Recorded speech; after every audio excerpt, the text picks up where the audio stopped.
So Yeah. Connie, you and I, it's been a while since we last spoke. We worked on a project just when the lockdown ended for Ontario, a project called Act of War. So when you got the script and you read it, what kind of drew you into it? Like, what was the reason for coming on board? First off, I think it was very well written. So that's Thank to you. you, Thank you. Yeah, I really, it was a short, 5 pages. It came, had a nice little ending that, was open, that you could, I know you were thinking of if it's just going to be a short film or if you can extend it.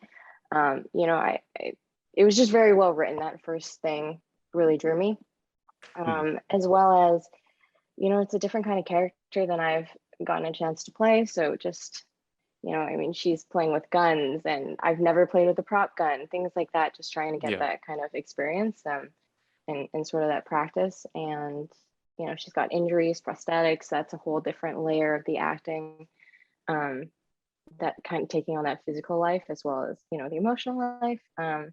Yeah, just kind of all those things I've never really gotten a chance to put into practice. And I was like, I got to do it. Yeah. Well, I'll be the one to say it. You made one badass of a performance, and I really do mean that, because the inspiration that I was going for Act of War is I kept voicing to you guys was Last of Us. It's a video game on PlayStation, and I imagined your character like an Ellie, right?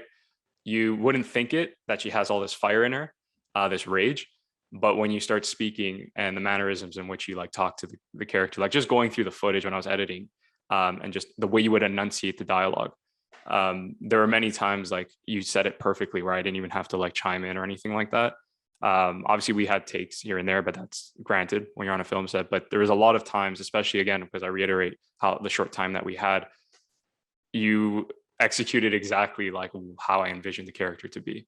Obviously we'd want to do more. Yeah, obviously we'd want to do more with the character, and but in that time frame, like I'm so happy you complimented the writing, because that was so important for me, because it was dialogue driven. If you think about it, and when people see it, it takes place in one location. So the way in which you speak, how you speak, the exchange between these two characters, it's kind of like world building. You want to kind of create this atmosphere of this post-apocalyptic future, and that's basically what the story is.